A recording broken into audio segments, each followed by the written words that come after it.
At the end of the day, it's not about what you have or even what you've accomplished. It's about what you've done with those accomplishments. It's about who you've lifted up, who you've made better. It's about what you've given back.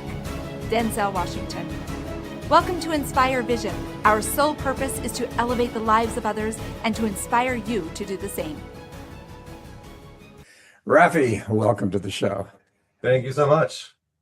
Hey, your background is really interesting because it seems like, as I've interviewed a number of people, here's where they went with their education, here's the direction they're going, and all of a sudden they've made a major switch and they're doing something much different. And it looks to me like that's kind of the case for you too. So could you share with the audience your background, number one, and number two, what brought you to this point of writing your book? And you can, talk about that a bit. And then what you're doing now in helping people with communication. Sure. I take it you are alluding to my nerd background. Yes. I was a computer science major, and now I talk to people. And the truth is, I was always a people person. I just didn't realize it. So, I do like computers and I do like programming, and I still do some of that. I actually have souped up my own electronic health record system with some of my programming skills. But it just wasn't the same trying to, talk to a computer and talk to people.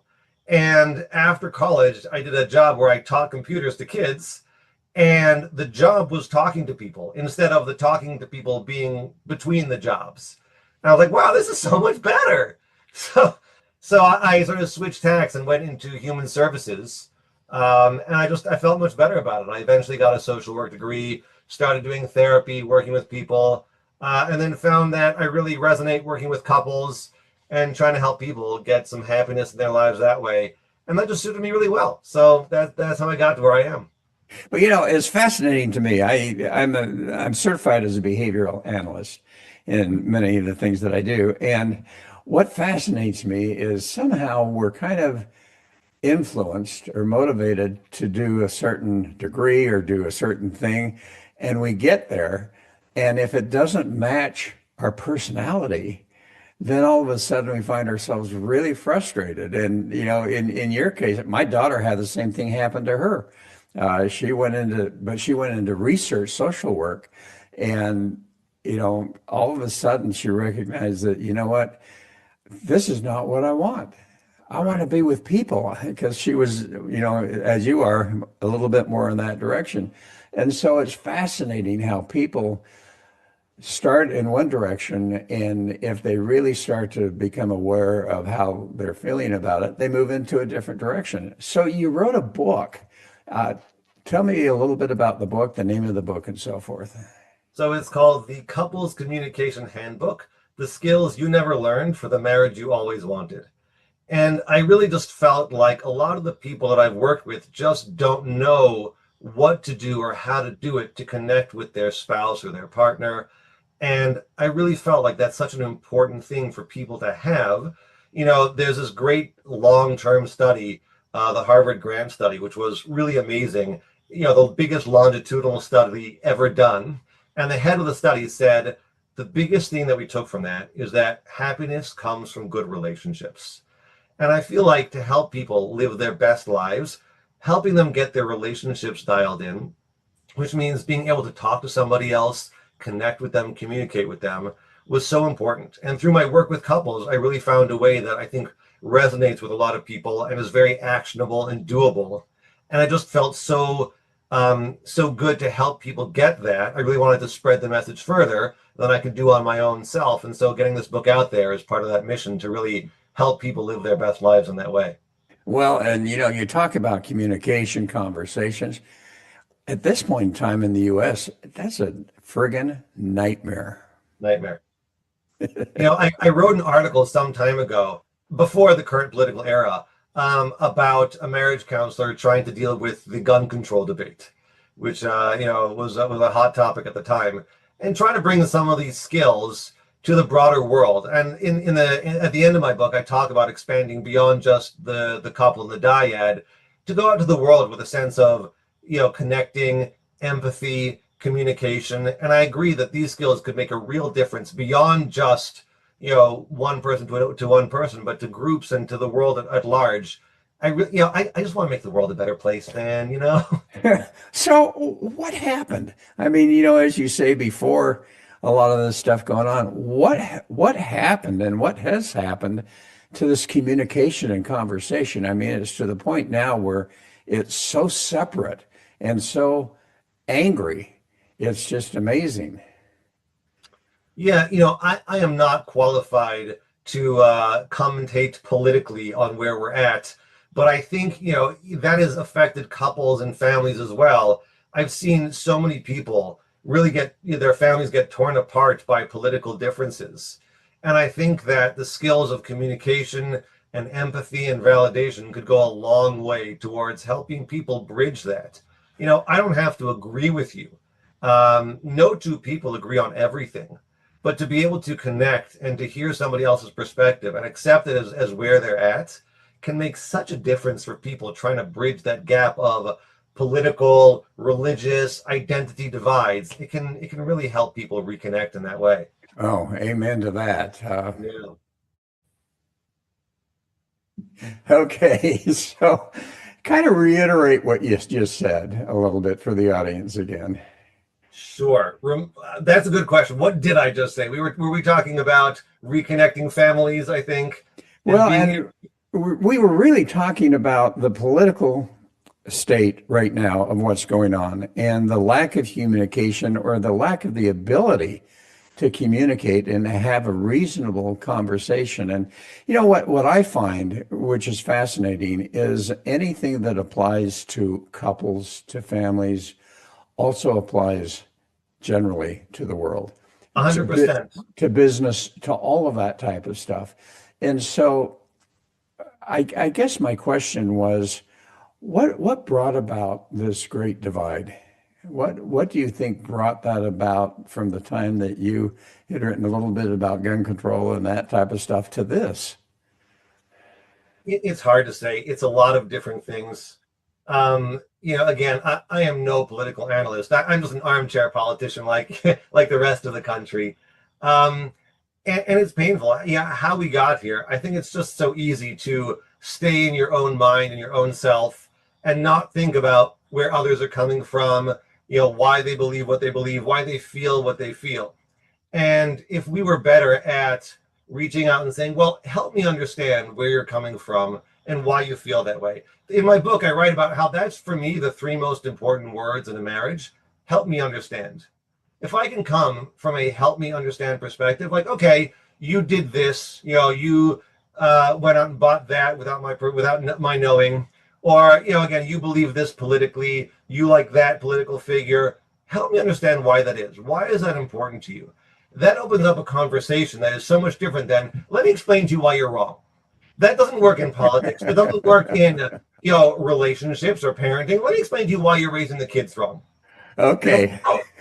So, and we're going to go through each of your chapters briefly, because I have them there, and you've got what, 12 chapters, so that's great. But you almost said something that you caught yourself and corrected. Do you know what that was? Nope, I don't remember. It was like, why did you do this without my permission? It was kind of your direction, and then you corrected yourself. And do you find that becomes an issue, whether it's coming from the woman or the man? Do you find that there's a patriarchy or a matriarchy in relationships where one person kind of is wanting to take control? And if so, what happens with that? So we definitely see a lot of that. I think where that came from is I was just thinking about a couple that I saw recently where there were control issues like that. That's not every couple, but there certainly are couples where one person feels entitled to run the show. And that's tough. When you're coming from a place of entitlement, you don't have a lot of empathy. And it's very hard to connect with somebody else because you think that you by default are right. And what's normal for you should be normal for others. And that's really the opposite of how to make a relationship work. So I guess that's where I was coming from and why I drew back from that. If someone needs my permission to do something, that probably indicates that I'm not in the right frame of mind to make a good relationship work. Well, and and that becomes fascinating. You talk about, and I want to get into your book because I think as I looked at the chapters and so forth, and I was allowed to at least see your first two.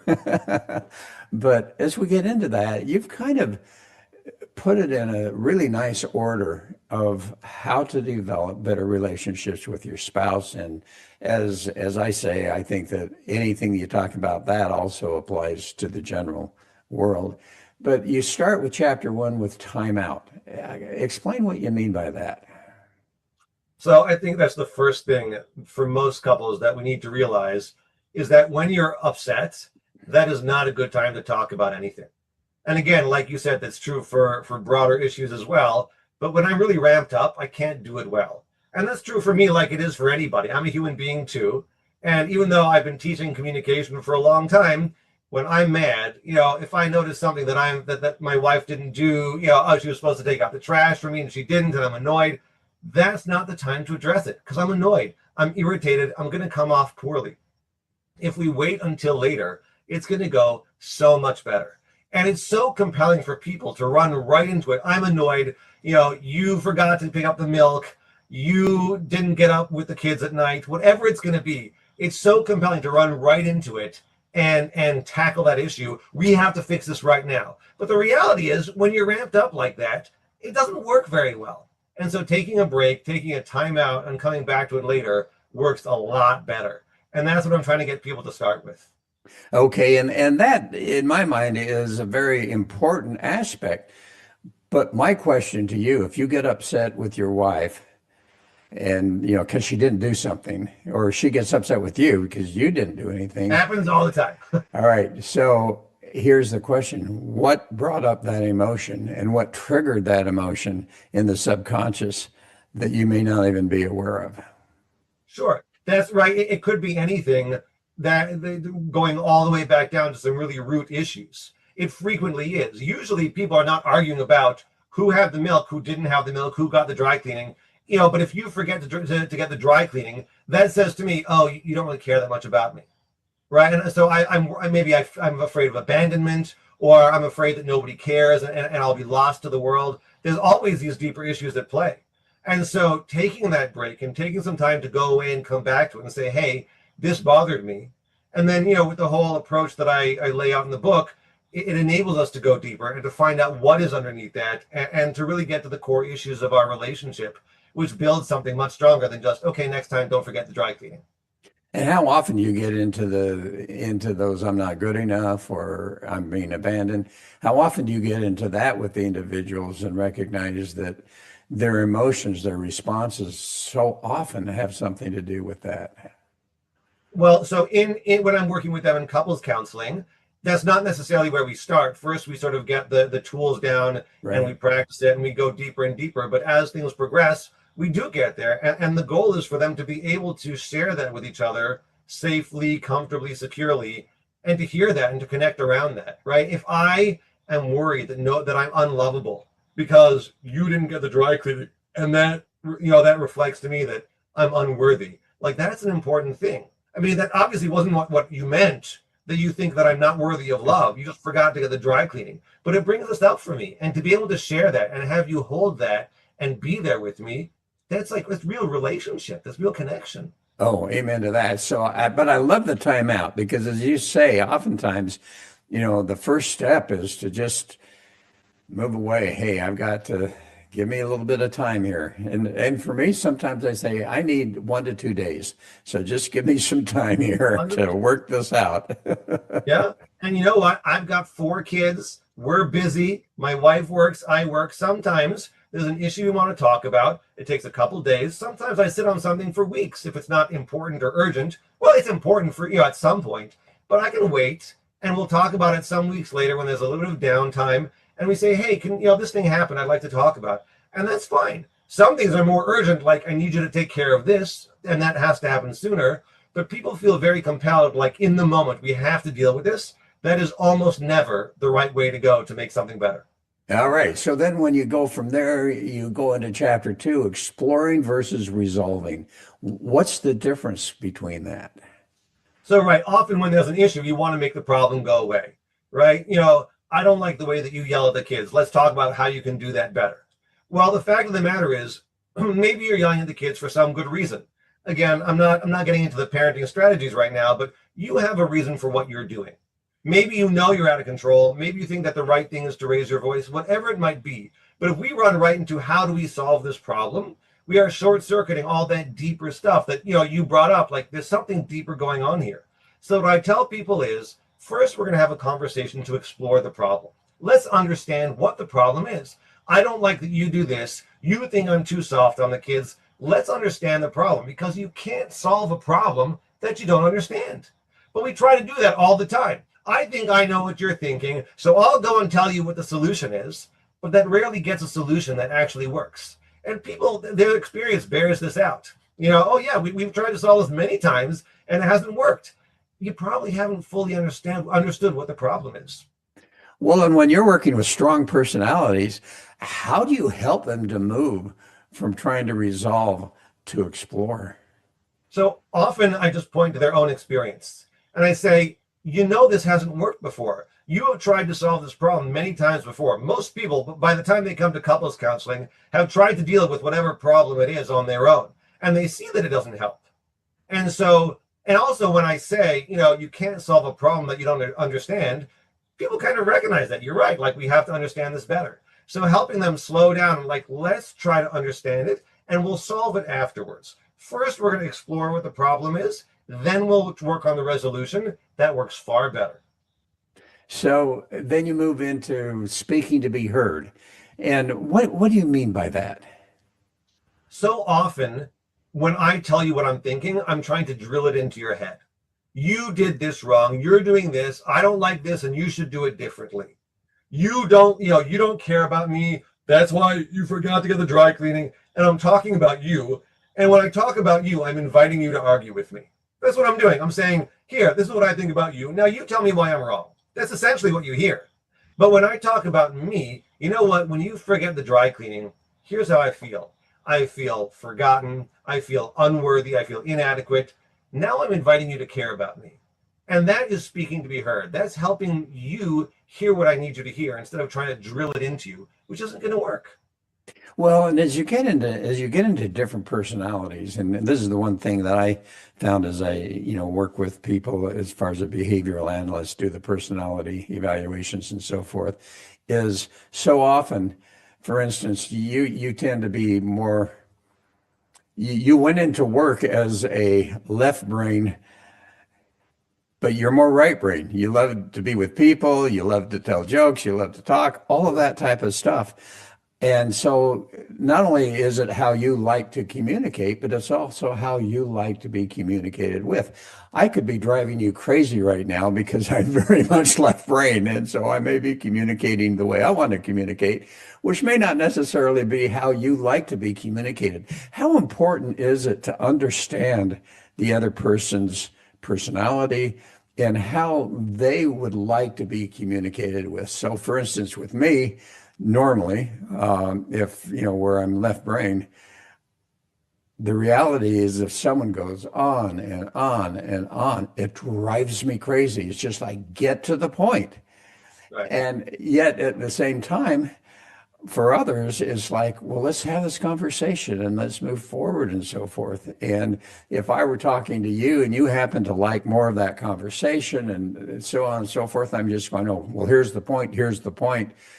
That can drive you crazy too. So how important is it for us to really understand the personality of the other individual and how they want to be spoken to? So understanding where somebody else comes from, that's really underlying everything that we're doing here, right? Again, help me understand is, to me, the three most important words. You don't like what I'm doing. I don't get it, right? Like, maybe I come from a family where interrupting is normal, and you seem to get very upset every time I interrupt you. I don't get it. Could you help me understand why that bothers you?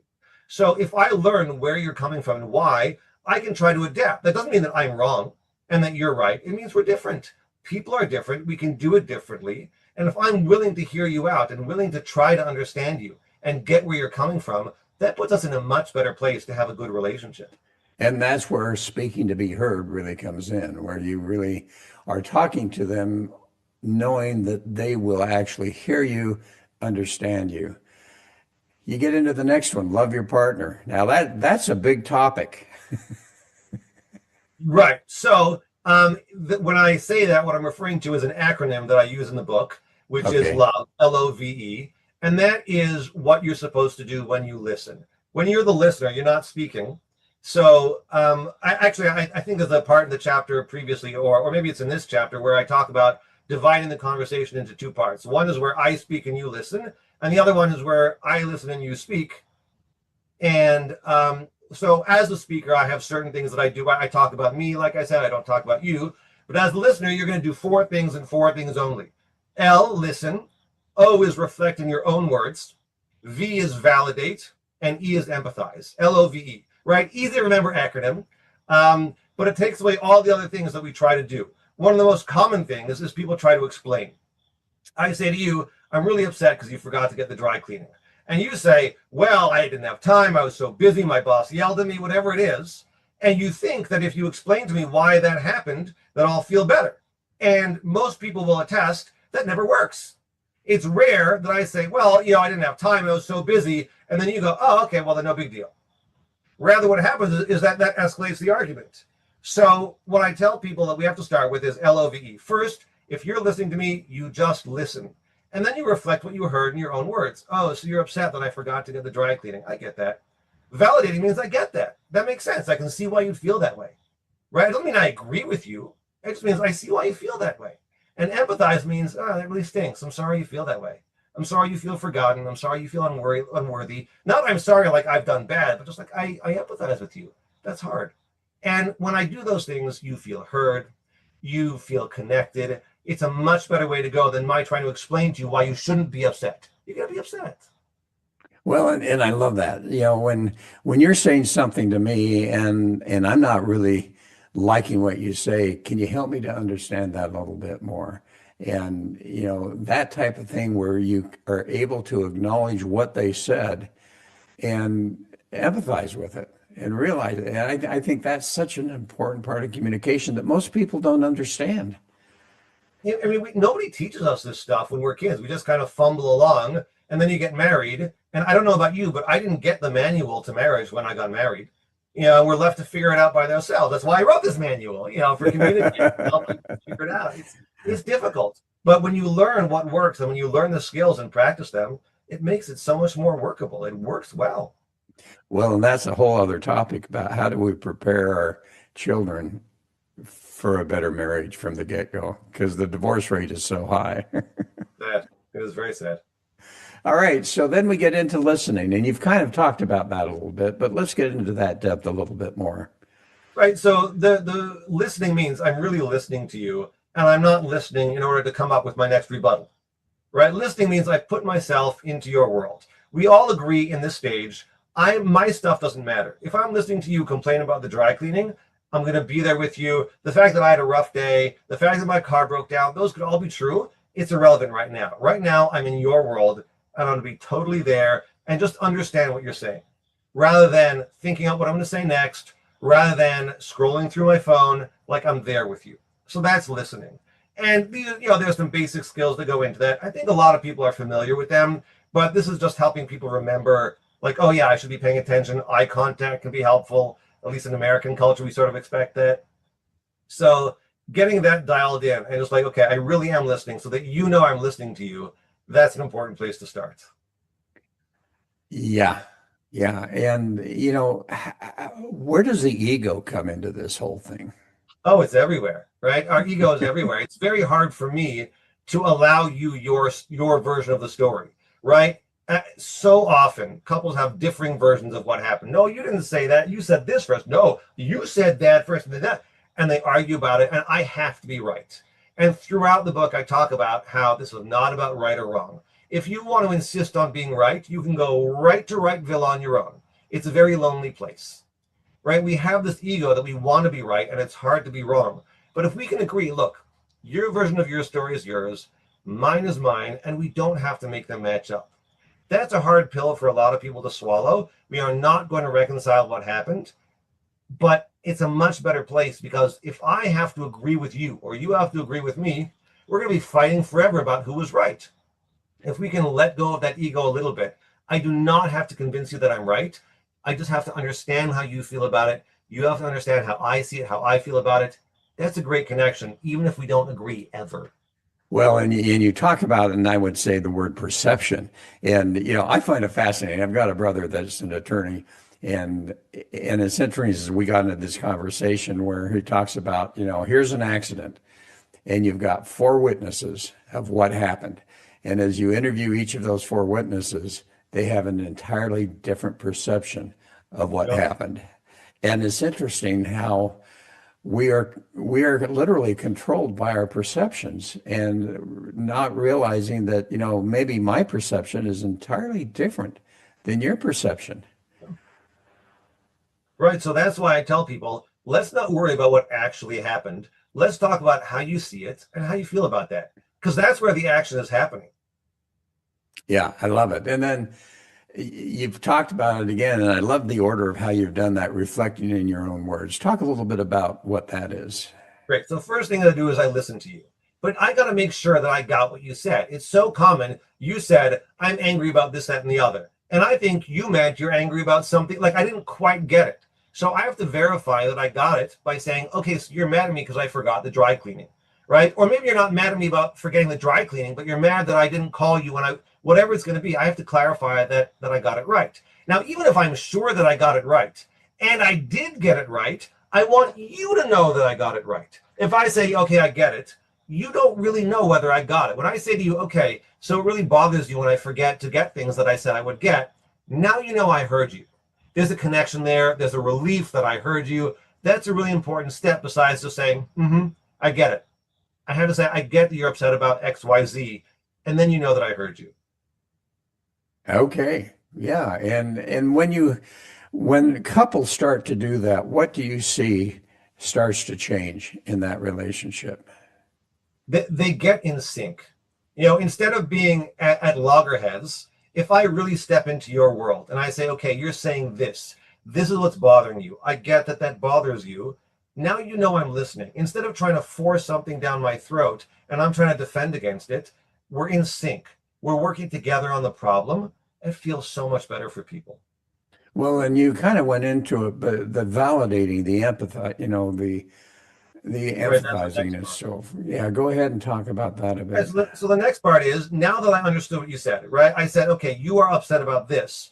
Then I want you to know, I get that. That makes sense. I don't necessarily agree that that's what happened. I don't agree that you said to me, you don't care about my needs enough. I don't necessarily agree with that, but I can understand why you would feel that in this situation. You're not crazy. What you're saying makes sense. It's valid to feel the way you do. That again is a relief for people. It feels better. It feels like we're on the same page. That is super helpful to moving the conversation along in a collaborative way. I smiled as I was doing some work with coaching, life coaching. Uh, one of the comments that was made, and we were getting into the whole concept of emotion and how that can affect us. And the gentleman that was teaching us said, here's something that you ideally could say to your spouse, but you better not, or you're in real trouble. And that is, so dear, what emotion came up for you that caused you to respond this way? Right. It's not And yet that's the truth. And It and is the so truth. But the way to say that again is help me understand what's bothering you right now. How are you feeling? Right? When I say, how are you feeling that made you act that way? I'm implying that you're being obnoxious. I'm implying that you've done something wrong, and the subtext never goes well. But if I'm coming from a place of I'd like to understand, that's okay. Hey, you seem a little bit upset. We're talking about what the plan is for dinner. You seem a little bit upset right now. Is something but what's bothering you? If I really want to know, it comes across as genuine, and you can tell me. But if I'm saying, well, what's bothering you now? I'm not really asking you. I'm telling you to shut up and stop doing that. And that's not a good connection. well, and you've got the words you've used, you've got the tone that you use, you've got the body language that you use, and all of that. And do you work with people on that as you observe what's going on? Well, sometimes we'll bring that up in the sense that, you know, someone will say, I don't think he's listening to me. And I'll say, okay. And he'll say, well, I am listening. I'll say, well, you know what? The way you're kind of leaning back like this, you know, it kind of indicates that maybe, you know, the body language says you're not really paying that much attention. Try sitting a little more forward like this and looking at her. That might convey more that you're listening. And it often does. All right. And your next chapter, beginnings, middles, and endings. What is that all about? That's not talking a lot about the mechanics of how do we get into this conversation, right? I suggest to people it's really helpful if you cue your partner in, right? So if you're mad about dinner or the dry cleaning or whatever, if you launch right into that, you know, I'm mad because of this, that, the other, your partner is likely to, you know, get defensive and be caught off guard. But if I say to you, hey, you know, can we talk about something that's bothering me? I'd really just like you to listen to me and hear me out. Let's do that listening thing that we do, right? That will help us get into the right mode for you to listen and get to my world and, you know, LOVE and all that stuff rather than being caught off guard. So talking about the beginning, the middle, how do we transition back and forth between my speaking to your speaking, which is basically with permission, right? If I'm speaking and I'm telling you how I feel and something comes up for you, maybe you want to share that, but it's really helpful for you to say, hey, could I share something of mine now? Or if I say, hey, I'd like to hear from you now, if we aren't clear about who's got the conch shell, you know, who's got the talking stick and who's speaking, that turns into a ping pong match very quickly. So just being sure about, you know, how we're transitioning and who's speaking. And then the ending is like, okay, when do we have to take a break? When are we done with the conversation? You know, how do we move on to the resolution conversation? So it's a lot of the mechanics of those conversations, but that all comes a lot more clear when you get the skills down. You practice those, you know, the speaking, the listening in a helpful way. Well, as you talk about the beginning, that really then falls on whoever is upset about something to be able to approach it in a way that doesn't immediately challenge the other person and their ego, but as you're saying, rather, you know, approach it from a standpoint of words, emotion, body language, all of that, that just says, hey, here's how I'm feeling, and it's really bothered me, without putting blame on someone else. Right? Blame will not help. Blame breeds defensiveness, and defensiveness does not work for these conversations. Right? That's why I say I talk about me. I talk about my story. I want you to understand how the world looks from my perspective. I don't want to talk about you because you're going to argue if I talk about you. I want to talk about me. Okay, so we've spent 2 days now not talking. And Okay. now You must have done something real bad, Dr. Dunn. now we're gonna come together and resolve this thing. And how do you help those people? And whatever that is, whether it's 2 hours or 2 days or whatever, or as you said, even sometimes 2 weeks. How do you then approach it to achieve a resolution, not only of understanding but of empathy and So, and love, not as you talk about it, but true love and connection. yeah, yeah. So again, the first thing is if we had a bad incident, we're going to come back when we're ready, when we're calm, and go through this thing I call empathic dialogue, which is where I'm speaking to be heard, you're listening with the LOVE skills, and we just explore the problem together. You understand what hurts me about it. I understand what hurts you about it. So often we're mad at each other for the same thing. And those are the hardest conversations because I think you're wrong, you think I'm wrong, and it's such a good tendency to start blaming. But if I tell you how I'm feeling, and then we switch and you tell me how you're feeling, now we're in connection again. Because I care about how you're feeling. I may not agree with you and your perception of what happened, but I really care about how you feel. That makes all the difference. Now we're in connection again. And then we can move towards resolving and figuring out what to do in the future about this particular situation. But until we feel connected and empathic towards each other, we're not going to get anywhere. So, any examples of that? Because, you know, as you say, there may be perception on one end and perception on another end. Once they've come together and are really going through this resolving process, how do you help people if, you know, they really get to the point of we're going to just have to agree to disagree? But that's not the ideal. How do you help them to really come together and to come up with a solution that works for both people? So solutions are not necessarily what you need for a good relationship or a good marriage. There are some problems that don't have good solutions, right? The research shows that most couples have irreconcilable differences in their marriage. There are, certain things they will never agree on. But how you discuss that makes a difference in terms of whether it's a good marriage or not. So regardless of how we're going to handle it, if I can talk to you in a way that works well. So let's say I think you're too harsh on the kids and you think I'm too easy on the kids. So if I can tell you, you know what, when you yell at them, I get scared. I'm worried that they're going to not like you. They're going to be more rebellious. I'm worried about these things. And you can empathize with my worry. And then I can hear what you're worried. You'll tell me, well, I'm worried if we don't set firm boundaries, they're going to be loose and all over the place. And you have that worry. Okay, great. So I care about your worry. You care about my worry. We're in this together. What's the best way to do it? Good. We can work on that. We can now, if we understand each other and care about the other person's strains and worries and stresses, we can work towards ideas that might help. We may never come up with something perfect, but that won't matter as much for our relationship because we'll feel like we're in this together, and that's where it's at. Well, but you brought up an interesting point as you're working with your kids. You want to do it a particular way. They want to do it a particular way. It may be opposite. How do you come to a solution where your kids are experiencing a commonality of parenting that otherwise they would be experiencing that conflict that's going on? And well, dad says it this way, mom says it this way, and yet they don't agree. So how do you come together, particularly in parenting, to not create that issue for your children?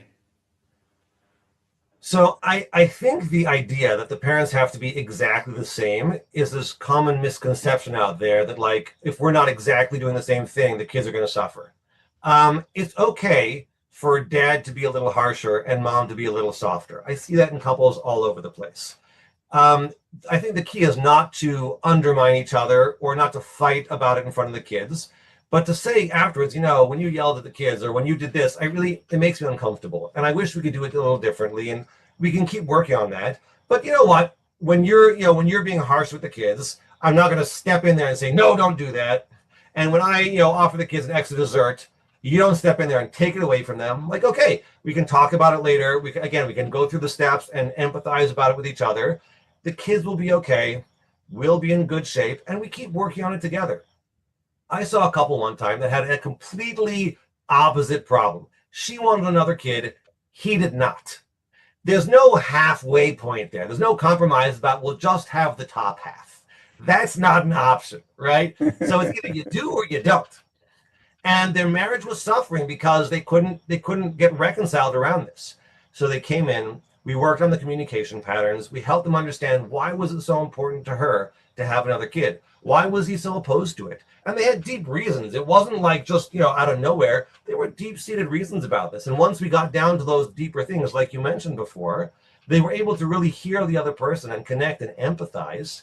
And they came back after a few weeks and said, you know what? Our marriage is much better. And thank you. We really feel much better about where this is going. And that was it. And I have no idea what they decided about having a kid or not. But that's exactly it. That wasn't the issue. The issue is, are we connected or not? This problem may not have a good solution, but we love each other. We're committed. We're going to work through this. That's a relationship. And, that goes into your next chapter of mindset. And really, ultimately, isn't that the key? Is how do we develop that mindset that we follow your whole book and chapters on how to communicate well and how to connect well? How does someone develop that proper mindset? I think it's a question of paying attention to the things that make this workable. So some of the mindsets I bring up in there, one of them is your partner is awesome, right? Like the odds are you really love your partner and can think of some very good things about them. If you can't think about anything good about your partner, we have a problem, right? And a communication book may not be what we need right now. But if you focus on the things that are right about them and the things that work, and you notice them and you verbalize them, then when they forget the dry cleaning, it's not that big a deal. And when you have a context in which to place the mistakes and the problems, it hurts less. So cultivating that culture of appreciation and fondness in your relationship is an important mindset. Benefit of the doubt, right? That's a hard one. You came late, and I assume it's because you don't care about me and you forgot and all those things. But the reality is traffic, somebody stole your phone, the boss was yelling at you, whatever it might be that makes a lot of sense.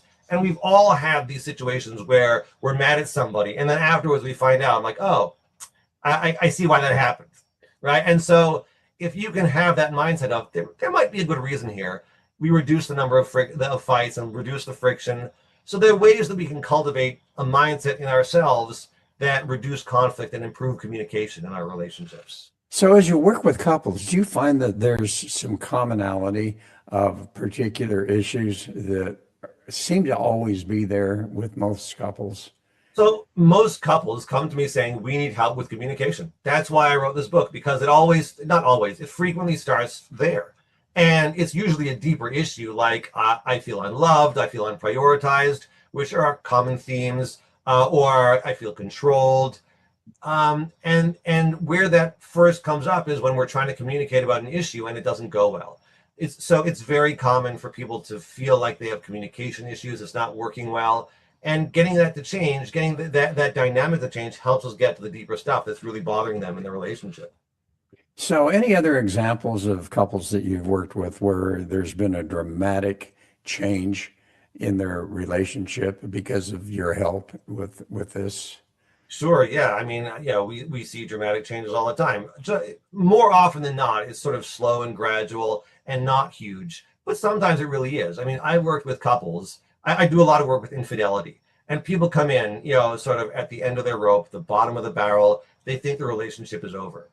And the truth is, infidelity does not have to mean the end of the relationship, but there is a lot of communicating that has to go into it, and a lot of very ginger conversations, a lot of difficult conversations with good communication skills. But people who are, about to split up and about to lose a very important thing to them do turn around. I've seen couples where infidelity blew up the marriage and we put it back together, and they're living a happy life after. I remember one guy came in terrified that he had just been found out. And we brought the couple in, and it turns out that after a while, the affair partner was pregnant and had the child. And it was disastrous, but consistent work, commitment, getting better at communication, they made it through. And they had a happy marriage, and they incorporated this child into their lives, and they got married, and it was good. It's work. Well, and we have our successes, we have our failures. As you approach this in your couples counseling, what would you say, not a specific number, but what percentage do you find you can help couples to come together when they're really in trouble versus those? And what is the key indication of the individuals in that couple that help you to know, what, I can really help them, or it's just not going to happen? So one thing is a willingness to change and to look themselves. Somebody who comes in assuming that it's all their partner, or I don't have to change anything, that's probably not going to get better. Everybody has to work together on this. Everyone's got to change. Nobody's perfect. So people who come in and say, can you fix my wife? Like, that's probably not going to get better. And the other thing is that people need a basic sense of respect for each other. When there is contempt for the other person, they think they're a lousy person. I think that you're stupid. I think that you are, any number of negative things. If I don't have the basic respect for you and I have contempt for you, that is a real harbinger of the end of the relationship. So do you just not work with those folks, or only work with them for a few weeks? I will try with just about everybody. I will try and help them see what they can do differently. I'll say, look, if you don't have respect for your spouse, it probably won't get better. If you think that you don't have to do anything differently, it probably won't get better. I try to draw them in, but it's up to them ultimately. I can't do the work for them.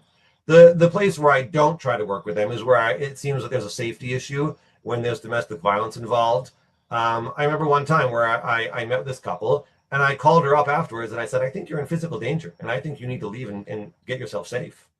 But that's rare for the people who come to me. I mean, domestic violence, unfortunately, is not rare, but for the people who come see me, that it's not so common. Yeah, yeah. So the name of the book, and how do people find it, and how do people find you for help? Great. So the name of the book is The Couples Communication Handbook, The Skills You Never Learned for the Marriage You Always Wanted. You can find the book and me at thecommunicationbook.com. And you can get the first 2 chapters for free, as I know you did. You can get the first 2 chapters for free in a PDF, in audiobook, and check it out and see if you think it's helpful. I think it will be, but check it out for yourselves. And people can reach out to me through the site there if they want to ask questions about the book or get some individualized help. I'm happy to do that. That's my mission in life, is helping people get the relationships they want. So Amazon also, because you mentioned audiobooks. Sure, it is on Amazon as a paperback, ebook, and audiobook. And you can search it on Amazon, and you can find it direct. There's a link to it on Amazon from that site. I love audiobooks. For me, if you're really busy, being able to listen while you're driving or listen while you're walking or exercising, I think that's fantastic. So as we close, what would be a final thought that you'd like to share with the couples that are listening? I just want people to know that things can get better in a difficult relationship, and that getting your communication dialed in can really make all the difference. So people sometimes are despairing or exhausted or exasperated. Getting some help really makes a difference. You check out a book like this, you talk to a couples coach or a counselor, things can get better, and it can really make a difference in people's lives. Well, I love that. And I think you've hit on a key point. So often, and I'm guilty of this, trying to resolve it myself versus recognizing that, when you can get some outside help, someone that's independent and not emotionally involved per se, that it is so important. So, Raffi, thanks so much. I love how you put this whole book together. I've studied communication a lot, and as you're talking about it, the order that you put it in is just amazing. So really appreciate that. Thank you so much for the vote of confidence. I really hope that it helps people. Oh, you bet. And folks, thanks for listening. Hope you've enjoyed it. Look forward to having you join us again soon. This is Dr. Doug saying, Namaste.